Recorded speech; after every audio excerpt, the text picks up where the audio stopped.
Joo, eli nyt olisi aika tehdä tämä seuraava video, jonka lupasin tuossa muutama päivä sitten, kun kuvasin tämän kanavan esittelyvideon. Eli tosiaan mä oon Aaron Soivio, koulutettu kokemusasiantuntija, 32-vuotias ja mulla on pitkä kokemus skitsofreniasta ja vähän lyhyempi kokemus päihteistä, etenkin noista huumeiden ongelmakäyttämisestä. Ja tällä videolla, niin kuin lupasin, niin käydään läpi mun kokemusasiantuntijaduunia. Ja haluan nyt tähän alkuun sanoa heti, että mä en tule niinku näitä työtehtäviä, jos nyt joku HUSin johto tätä, tai joku HUSista nyt katsoo tätä videota, niin en tule niinku mitenkään kertomaan niiden mun työtehtävien sisältöä, vaan yleisellä tasolla näistä työtehtävistä, mitä mä oon tehnyt. Ja sitten tällä videolla käydään läpi nyt ensinnäkin, mikä on kokemusasiantuntija, miksi minä olen kokemusasiantuntija, mitä mä siitä alun perin kuulin ja miksi mä ryhdyin siihen hommaan. Ja sitten ajatuksia mä vähän kerron tästä duunista sitten vaan. Että joo, mä oon tehnyt, mulla on niinku ääni harjautunut tässä vuosien mittaan. Mä oon tehnyt 2021 vuodesta asti näitä kokemusasiantuntijakeikkoja niinku viikoittain. Niin mulla on ääni harjautunut, tai ääni silleen kehittynyt, että mulle ei kuivu suu edes 45 minuutin selittämisen jälkeen, mutta otin nyt silti tässä vähän vettä tähän nyt varmuuden vuoksi, mutta tämä nyt tuskin tulee olemaan niin pitkä video. Mut joo, aloitetaan nyt ensinnäkin, mikä on kokemusasiantuntija. Eli en ottanut mitään notepadia edes tähän ylös, koska mä en käytä mun työkeikoillakaan muistilappuja tai vedä mitään diaesitystä. Se on siis hyvä tyyli. Hyvä tyyli sopii joillekin muistilaput ja diaesitykset. Ja itse asiassa mun yksi kollega tekee tosi hyviä diaesityksiä, joita on kiva katsoa. Hänellä toimii tämmöinen, kun jos on mahdollisuus käyttää diaesitystä, niin hänellä se on tosi hyvä. Mutta itse niinku vedän tälleen niinku ihan vähän niinku freestylina, voisiko sanoa. Että joo, mikä on kokemusasiantuntija? Tää kuulostaa nyt vähän kirjakieleltä, mutta mä nyt selitän tää silleen, mitä mä selitän keikoilla, että kokemusasiantuntija on siis henkilö, joka on kokenut pitkän ja vaikean sairauden tai muun erityisen elämäntilanteen ja on käynyt koulutuksen ja sitten ehkä mahdollisesti parantunut tai toipunut näistä sairauksista tai elämäntilanteista ja sitten jakaa kokemuksiaan joko näille ihmisille, jotka on samassa tilanteessa, tai sitten kehittää palveluja. Esimerkiksi mun palvelun kehittämiset on ollut sitä, palvelujen kehittäminen on ollut sitä, että mä oon ollut suunnittelemassa erilaisia ryhmiä, joita mä oon sitten ollut vetämässäkin. Ne on ollut näitä, ja sitten mä oon henkilökunnalle ja tämmöisille pitänyt puheenvuoroja. Että tällaisia on ollut nämä mun palvelun kehitykset, mutta sitten tosissaan mun duuni, mitä mä pääsääntöisesti teen, yleensäkin niin kuin, varsinkin täällä psykiatrian alalla, tämä kokemusasiantuntijatyö on tosi paljon tämmöistä potilaslähtöistä, potilastyötä. Että mä oon siis toisin sanoen tosi paljon tekemisissä mielenterveyskuntoutujien kanssa ja päihdekuntoutujien kanssa ja yleensä on ne siis molemmat siis näillä henkilöillä. Ja sitten on mitäs? Niin, sitten mä oon tosi tuttu varmasti monelle henkilökunnalle, kun on ollut puhumassa. Ja yleensä näillä mun työtehtävillä on myös mukana henkilökunta puhumassa, tai siis kuuntelemassa, joo. Joo, miten mä siis kuulin ylipäätänsä koko kokemusasiantuntijuudesta, niin meidän pitää palata vuoteen 2016. Mä aloitin vuonna 2015 käyttämään kovia huumeita. Olin jo päihteitä kokeillut ja polttanut ja mitä kaikkea niin kuin ennen sitä, mutta 2015 mä aloitin mun kovat huumeet, kovien huumeiden käyttämisen. Se alkoi ekstaasilla, siirtyi hyvin nopeasti amfetamiinia ja kaikkeen muuhunkin, joka sai sitten mulle semmoisen tilan, joka käsitellään tämä tila sitten jossain toisessa videossa. Se sai aikaan kuitenkin mulle sitten siinä vuodenvaihteessa semmoisen tilan, jonka vuoksi mä jouduin erinäisten sattumusten sarjan seurauksena päädyin hoitoon. Ei nyt sanota joutumisesta, vaan päädyin hoitoon Kellokoskelle. No meillä oli sitten siellä, tää pitää nyt tuoda tähän heti ensin. Mä en nyt tuu sanoa osastojen nimiä ikinä näiden mun videoilla. Jos mä puhun näistä sairaaloista, niin mä en nyt näitä osastoja ala erikseen nimeämään, mutta aluksi olin siellä lähtöosastolla tavallaan, mihin mut laitettiin ensimmäisenä sinne Se oli, mä voin sen verran kertoa, että se on tämmöinen osasto, jossa tehtiin myös mielentilatutkimuksia. Joo, tää on tää Kellokoski-tarina on sitten ihan oma videonsa joskus, mutta se oli se ensimmäinen osasto. Mulle ei siis tehty mitään mielentilatutkimuksia siellä. Ja sitten mut siirrettiin sitten seuraavalle osastolle, jossa mä olin puoli vuotta. Niin siellä mä kuulin ensimmäistä kertaa kokemusasiantuntijuudesta, että siellä oli kun viettää pitkiä aikoja osastolla, niin siitä osastosta, jossa on pitkäaikaispotilaita, niin niistä tulee tällainen yhteisö siellä, vähän niin kuin kaverussuhteita tulee, niin yksi mun kaveri, mä en muista miten se tuli sitten tämä puheeksi, tämä kokemusasiantuntijuus, niin hän sitten sanoi, että joo, että mä olin kuuntelemassa kokemusasiantuntijaa, joka puhui, niin kuin, että hänellä on ollut tällaiset taustat ja hän on niin kuin selvinnyt näistä ja hän on nykyään niin kuin, pystyy tekemään tuota kokemusasiantuntijatyötä. Ja se, niin kuin, silloin tuli semmoinen ensimmäinen välähdys. Mä en muista, mitä mä vastasin siihen, mutta silloin tuli ensimmäinen välähdys, että vittu, toi ihan siistiä. Et siitä se lähti se siemen, voisiko sanoa. Ja sitten kun mä pääsin sieltä Kellokoskelta lopulta siviiliin, muutin sitten ensimmäistä kertaa elämässäni tukiasuntoon pääkaupunkiseudulla. Ei nyt aleta näitä asuinalueitakaan nimeämään näillä videoilla. Mutta muuten kuitenkin sitten tonne tukiasuntoon ja siellä mä sitten aloin käymään erilaisissa ryhmissä, tai yritin käydä, koska mähän käytin päihteitä silloin, niin eihän siitä tullut mitään niistä ryhmistä. Harmi kyllä. Harmittaa kyllä tosi paljon, koska nyt mä itse vedän näitä ryhmiä vaikka niin kuin ammattilaisten kanssa, niin harmittaa kyllä, kun mä oon saanut niistä saman kokemuksen vähän niin kuin vetäjän roolissa, mutta myös osallistujan roolissa, että nämä olisi hitto ollut silloin 2016 ja tosi hyödyllisiä. Mutta kyllähän mä kuitenkin oli kyllä pari ryhmää, jotka mä kävin loppuun. Ne oli näitä psykoedukaatioryhmiä ja toisessa niissä oli sitten kokemusasiantuntija mukana. Hän oli tämmöinen nainen, johon mä sitten törmäsin myöhemmin sitten omissa duunijutuissa, oli itse asiassa hetken aikaa meidän tiimissäkin, mutta joo. Niin hän oli semmoinen, hänessä muuhun vetosi, siis, tai vaikutti siis se, että hän oli kans alaikäisenä, muistaakseni, jos mä muistan hänen tarinansa, mutta hän oli kans tosi nuorena, sanotaan näin, että tosi nuorena sairastunut niin kuin minä, niin se jotenkin vaikutti ja se oli tosi hyödyllinen ryhmä mulle, missä oli tämä kokemusasiantuntija mukana. No tästä tuli taas tämä toinen siemen, eihän se ollut siinähän mulla saman tien sitä, että mä lähden nyt kokemusasiantuntijaksi, vaan mä kävin sen ryhmän loppuun ja jatkoin sitä mun arkea, mikä se olikaan silloin, kunnes sitten mä jatkoin sitä narkkaamista siihen asti, että olin ihan locked-in kunnossa siinä lopulta, mutta siinä lockdownin aikana, tai vähän ennen itse asiassa sitä kuvaamista, kun mä kävin näiden just Sami Kieksin kanssa paljon keskusteluja just ennen kuin hän edes pyysi mua siihen sarjaan ja muiden näiden tällaisten vähän niin kuin, voisiko sanoa jopa sosionomien kanssa kävin keskustelua. Samihan ei ollut sosionomika taustalla tässä jutussa, missä mä näiden ihmisten kanssa juttelin, mutta sosionomin kanssa juttelin niin kuin Discordissa pitkiä keskusteluja. Hän jotenkin kiinnostui musta jotenkin ja hän kyseli aina tosi paljon kaikkia kysymyksiä ja sitten hän lopulta sanoi, että sä olisit tosi hyvä kokemusasiantuntija näiden sun juttujen perusteella, mitä sä kirjoittelet ja siitä sitten lähti ensinnäkin se raitistuminen siinä lockdownin aikana tai raitistumisen aloittaminen. Sitten kun mä olin ollut raittina vuoden, sehän on tämmöinen yleinen meemi jopa, että vuosi raittina ennen kuin alkaa edes hakemaan mihinkään kokemusasiantuntijakouluun.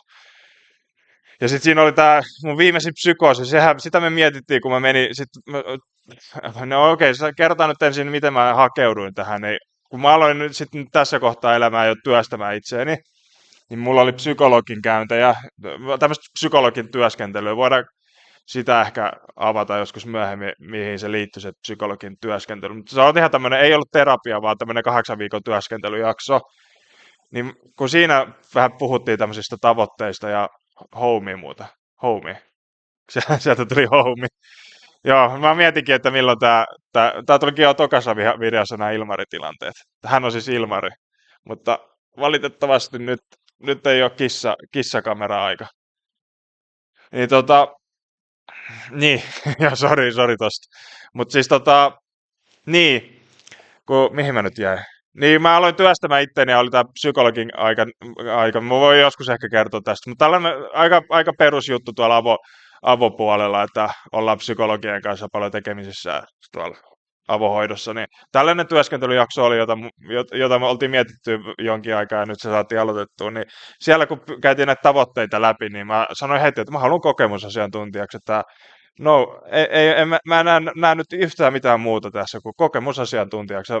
Sitten kun loppui se jakso, niin sitten se psykologi oli silleen, että hei, mulla on muuten todella hyviä uutisia. Että tässä on nyt alkamassa tämmöinen koulutus, että haluat, että mä laitan sun tiedot sinne ja he ottavat yhteyttä. Että pääsin tähän HUSin koulutukseen sitten lopulta. Sitten siinä oli tämmöinen alkuhaastattelu. Mä en muista, että oliko ne HUSin henkilöt vai oliko ne sen koulun henkilöt, jossa tulikin mieleen, että mun piti kaivaa se mun todistus tosissaan tähän videoon, mutta kun tulin tuosta himaan, niin en nyt muistanut. Että ehkä mä näytän se sitten joskus toisella videolla.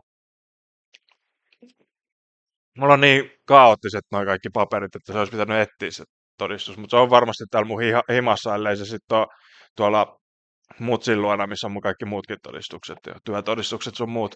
Mutta joo, voi olla, että se on siellä mutsin luonakin. Mutta joo, pääsi sitten siihen HUSin koulutukseen ja millainen se koulutus sitten oli? No, ensinnäkin siellä on tämmöisiä kysymyksiä, jotka pistää miettimään omaa taustaansa. Ja sitten se valmistaa sua siihen kokemusasiantuntijuuteen. Siinä on semmoisia tosi vaikeita kysymyksiä. Jotkut oli semmoisia, että ei helvetti, mitä mä vastaan tähän. Jotkut oli tämmöisiä, mutta ei niissä ole oikeita ja vääriä vastauksia. Ja sitten se oli tosissaan, kun se oli Laurean järjestämä koulutus, niin me käytettiin sitä Laurean opiskelijoiden, mikä onko se Canvas vai mitään, johon ne tehtävät ja vastaukset tuli, niin sitten nämä lehtorit pysty sitten kommentoimaan sinne niihin omiin vastauksiin, mutta ei ne ikinä kysynyt mitään lisäkysymyksiä, että kai mä sitten vastasin niihin tosi hyvin, koska ne oli sitten kommentoi vaan sitä mun vastausta, eikä kysynyt mitään lisäkysymyksiä, joo, se kesti, mä en muista kauan se kesti, olisiko ollut 8 vai 10 viikkoa vai 12 viikkoa, oli se kuukausia se oli, ja se oli kerran viikossa oli se koulupäivä, ja sitten tuli läksyt sinne Canvasiin, ja se oli ihan mielenkiintoista, kun mä en ole tosissaan ollut ikinä mitään koulujen ihmisiä, mutta mä olin tässä ihan täysillä mukana. Ja, joo. Ja joo, sitten kun se loppui se koulutus, niin mä olin sitten silleen, että mä sain ne paperit, mä sain sen kokemusasiantuntijalätkän, joka mulla on vieläkin käytössä, siis olemassa muistona, mutta se lopetettiin, se HUSille sitten tuli nämä säännökset, että kokemusasiantuntijalla ei saa olla näitä enää. En nyt kommentoi, en mä tiedä miksi, kun mä oon niin siis HUSilla tehnyt näitä keikkoja. Niin joo, niin sit mä mietin siinä, mä näin Faijaakin siinä keväällä vai kesällä, niin Faija oli silleen, että no, onko ollut töitä nyt, kun oot saanut ne paperit, niin mä sanoin, ei perhana ole ollut, kun nyt on kesä ja on vähän hiljasta. Mutta onneksi sitten tuli syksy tuli ja sitten oli sitten tämmöinen, minkä keväällä tai sen kesän aikana mä sain kutsun tämmöiseen kokemusasiantuntijan palaveriin, jossa oli sitten nämä kaikki Espoon psykiatrian kokemusasiantuntijat läsnä ja siinä mä olin sitten uutena ihmisenä ja sieltä sitten alkoi tulee, sen jälkeen mä sain niin sanotusti jalan oven väliin, että mä osallistun tohon, mitä sanoit, tohon ja tohon ja tohon, antakaa työtehtäviä, tällä asenteella menin. Sitten alettiin suunnittelemaan ihan uutta ryhmää, joka kesti vain yhden ryhmän ajan, siis on monta ryhmäkertaa, mutta sitä ei sitten jatkettu koskaan. Ja tästä sitten lähti tämä mun ura niin sanotusti, ja olen saanut sitten jalan oven väliin, kun mä oon ottanut kaikki, mitä mulla on tarjottu. Mä en ole, tai no, en nyt ihan kaikkea, mä en niitä siis mä oon ottanut tästä meidän tiimistä, kun meillä on siis tämmöinen tiimi täällä, jos on nämä muut kokemusasiantuntijat ja sitten siinä on koordinaattorit ja vastaavat ja tällaiset, kun jokaisessa näissä sairaaloissa ja avohoidossa on oma kokemusasiantuntija vastaava, joka kutsuu meidät sinne mestoihin. Jokaisessa sairaalassa siis on. Ei tarvi edes olla edes psykiatrinen sairaala. Joo. Niin mä sain jalan oven väliin erilaisiin ryhmiin. missä mä oon käynyt, että on perheryhmää, on perheryhmää, toimintaterapiaa, 2 perheryhmää itse asiassa, 1 toimintaterapia. Sitten alussa oli niitä psykoedukaatioryhmiä, että voidaan sitä käydä sitten joskus ihan omalla videolla ehkä läpi. Et mä en nyt psykoedukaatio ei tarkoita, että on joku psykoosi. Tai no joo, se on vähän niin kuin, se psykoedukaatio on tämmöinen, joka pelottaa välillä näitä ihmisiä, jotka on siellä sairaalassa, että mikä ihme psykoedukaatio. Mutta se on just tätä, että siinä niinku käsitellään näitä psykoosiin liittyviä asioita. Ei ole sit sama taas kuin psykoterapia. Mä oon oppinut itse silloin, kun mä oon ollut sairaalassa hoidossa näistä psykoedukaatioista, että se on tosi hyödyllinen. Joo. Ja sitten perheryhmät 2 erilaista, missä mä oon nykyään aina niin kuin vakituisena, ja sitten on tämä toimintaterapiaryhmä, jossa mä oon ollut nyt pari vuotta vai 1,5 vuotta nyt. Se on tämmöinen viikoittainen tehtävä mulla ollut. Sitten osastovierailut on tärkeä tehtävä, joka oli itse asiassa semmoinen tehtävä, joka mua niinku eniten niinku jännitti niinku pisimpään. Että mä oon jo voittanut sen mun jännityksen, mutta kun mä aloitin ne tekemään, niin kun mä pimpotin ovikelloa ja menin sisään, niin kyllä siinä tuli silleen, niinku, että ei saakeli. Mutta se on niinku kadonnut nyt kokonaan. No, mutta se on ihan saman niinku tämmöisen kaaren joutuu käymään siis tai kehityksen ne, jotka hoitajatkin ja varmasti voi olla, että lääkäritkin, jotka aloittaa siellä työskentelyä, että nehän varmasti ne ensimmäiset työtehtävät niin kuin ajan mittaan jännittää ja ajan mittaan lähtee sitten se jännitys, joo. Sitten on yksilötapaamiset, nämä on ne 3 ryhmät, osastovierailut ja yksilötapaamiset. Niin yksilötapaamiset taas sitten on se, että jos joku potilas, tai mä en nyt tykkää käyttää sanaa potilas, mutta joku mielenterveyskuntautuja sanoo siis, että mä haluan nyt tavata kokemusasiantuntijan. Ja mä haluan tavata, tai siis se ei aina edes ole, mä en tiedä mikä siinä on taustalla aina, mutta ei ole aina edes välttämättä, että mä haluan tavata Aaronin, vaan se varmaan lähtee silleen, että hän haluaa tavata kokemusasiantuntijaa ja sitten se kokemusasiantuntija etsitään hänelle, joka sopii hänen tilanteensa parhaiten. Ja sitten näitä on Vantaalla ja Helsingissäkin näitä kokemusasiantuntijoita. Että, joo. Sitten tosiaan, niin, kun mä asun siis pääkaupunkiseudulla, joo. Mutta sitten nämä yksilötapaamisten sisältöä nyt en kerro, mutta mä voin nyt niistä osastovierailuista sen verran sanoa, että se on tämmöinen kahvitilaisuus näissä yleisissä tiloissa täällä osastolla, johon mä menen. Mä oon se niinku, vedän sen koko tilaisuuden, kerron yleensä mun tarinan ja sitten vastailen kysymyksiin. Ja siellä on siis ainahan siinä on näitä henkilökuntaa mukana, jotka kerkee siihen paikalle, tai sitten on määrätty, että sä menet nyt valvomaan tuota tilannetta. Ei siis silleen, vaan yleensä niillä on iso rooli näillä hoitajilla siinä tilaisuudessa, koska me ollaan itse asiassa mun kollegan kanssa ohjeistettu näitä hoitajia, että jos joku ei pysty olemaan siinä, niin kehottakaa heitä menemään huoneisiin tai röökille tai jonnekin. Niin, joo, niin siinä on tällainen homma aina näissä, että hoitajilla on iso merkitys siis tässä tilaisuudessa. Että joo, nämä on nyt mun duuneja. Ryhmät on sitten taas erilainen, että ne ei ole aina edes ole siis sitä mun tarinankerrontaa todellakaan, vaan se on vaan sitä yleistä ryhmän niin kuin luomista, sitä vetämistä. Tai no, yleensä ne ammattilaiset vetää ne ryhmät, mutta mä tuon niin kuin omaa näkökulmaa niihin ryhmiin ja siis omien kokemusten kautta totta kai. Ja joo, pidetään tämä video nyt tässä, niin kun tästä tuli 19 minuuttia. Kyllä tästä olisi varmasti saanut lisää videota, lisää jututtelua, mutta mä en halua, että nämä on ihan puolta tuntia pitkiä videoita. Nyt on 19 minuuttia, niin toki jos tulee jotain kysyttävää niin kuin lisää tästä kokemusasiantuntijuudesta ja jotain mun duunista silleen, että se ei kosketa näitä sisältöjä, koska mä en tule ikinä kertomaan näiden työtehtävien sisältöä, että kun mulla on sama kuin lääkäreillä ja hoitajilla ja psykologeilla ja kaikilla. Mä oon allekirjoittanut salassapitovelvollisuuden, niin mun pitää siis olla hyvin varovainen, mitä mä tuun puhumaan. Niin mä voin tuolle yleisellä tasolla totta kai kertoa mun duunista, koska kaikki voi, että mitä tekee, kertoo mitä. Mä voin kertoa vaan omia kokemuksia. Niin kun tämä video tuli tähän väliin tämän takia, että mä kerron tästä kokemusasiantuntijuudesta. Ei sen takia, että mä kerron niistä sisällöistä, vaan yleisellä tasolla. Ja miksi musta tuli kokemusasiantuntija. Niin joo, sepä siinä. Niin nyt seuraava video on sitten näihin psykooseihin liittyvää.